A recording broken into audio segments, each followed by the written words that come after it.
the disastrous decision by the Supreme Court 4 days ago that allows the Trump administration to begin implementing a flatly odious and unconstitutional order on birthright citizenship.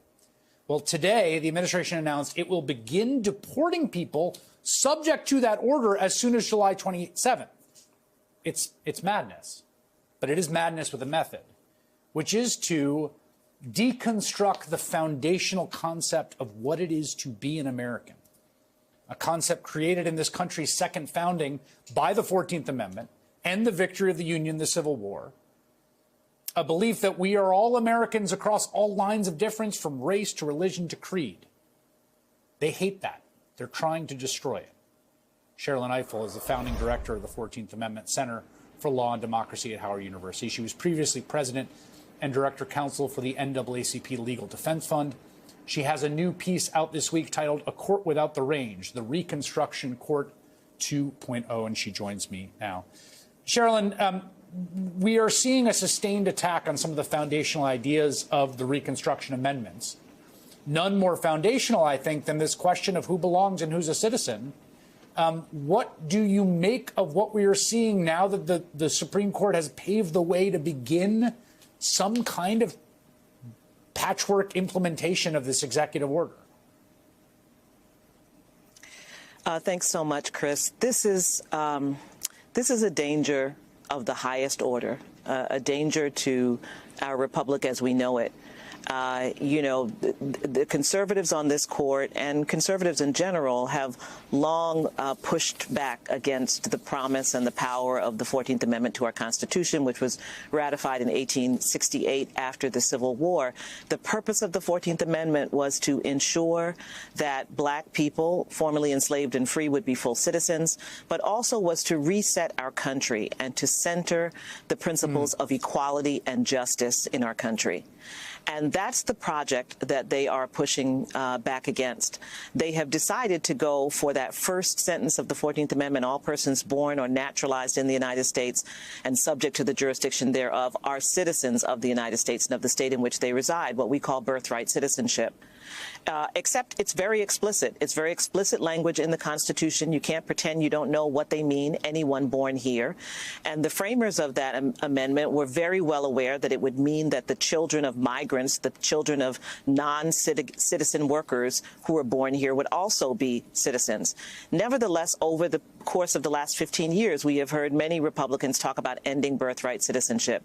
And President Trump now has come up with a way, with the aid of the United States Supreme Court, to skirt around the plain language of the 14th Amendment to try and implement something that looks like a carve-out from this most important and most vital constitutional protection. One of the things I think it's worth people getting their heads around, this is reporting in the New York Times, immigrant rights groups in 22 states, all Democratic leadership, have sued over the citizenship order. 3 federal district courts vacated the policy. In 28 states that had not challenged the order, such as Arkansas, Mississippi, North Dakota, and Texas, the order can go into effect. Now, this, there might be class actions that get certified, but just to think about the practical reality of every hospital in America, or at least in these states, becoming the frontier of creating a second-class non-citizenship status that they are administering to women coming screaming in labor pains. Remember, the core of our reset country through the 14th Amendment was that this is a country that has no caste. It has no levels of citizenship. But this is precisely what this administration is imagining. And it's happening, Chris, at a time when we are watching masked ICE agents roll up on people outside the Home Depot and wrestle them to the ground. And we're watching them, deport people and send people to third-party countries with which they have no connection. Is that what is going to be happening to newborn babies who are born, who they believe fall under this executive order, which purports to deny birthright citizenship to those who don't have at least one parent who's a citizen or a permanent resident? Are they going to be, as you say, outside maternity wards, these masked agents, or in maternity wards trying to take babies away from their parents, or outside the homes of new parents trying to enforce this executive order. This is beyond dystopian. It already has been dystopian. This is contrary to everything, not just that we believe in this country, but that any decent country premised on the idea of democracy believes in. The question is, will we allow it to happen? The Supreme Court had to know. They were given a green light to this, even though they have said, you know, there could be these class actions, which are aggregated cases where lots of people come together and bring an action. You know, as you point out, there are jurisdictions where federal courts very much disfavor class actions, through the Fifth Circuit, for example, where individuals would have to bring their own case, find a lawyer, bring their case to be able to keep this EO from going into effect against them. I cannot imagine what we might be facing by the end of this month. And so I think we have to gather ourselves and really recognize what is coming down the pike. And if we add it to Trump's comments today and earlier about his desire to move United States citizens who are imprisoned in this country to other countries, we are looking at something very, very, very horrifying, something we have really, frankly, never seen before in this country. And we're going to have to make some real decisions about where we draw the line.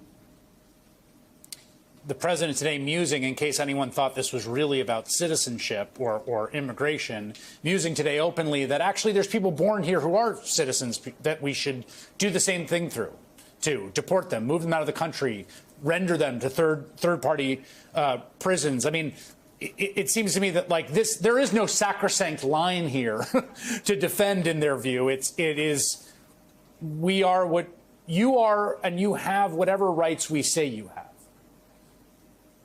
Well, and you can guarantee that if you are a black or brown person, you have less rights than everyone else. It will only be a matter of time before he extends this to people who are critics of him. So race will at some point not be the line that is drawn anymore. But at least for now, if you are brown, if you are black, that's why he thinks going for the prisons will disproportionately give him that population. That's why he's doing this around birthright citizenship. You know, we just had a Supreme Court that has allowed him to go forward with excluding, 500,000 people from Venezuela and the Dominican Republic. He's lifted TPS for Haitians. So there are going to be all kinds of people who are potentially subject to this.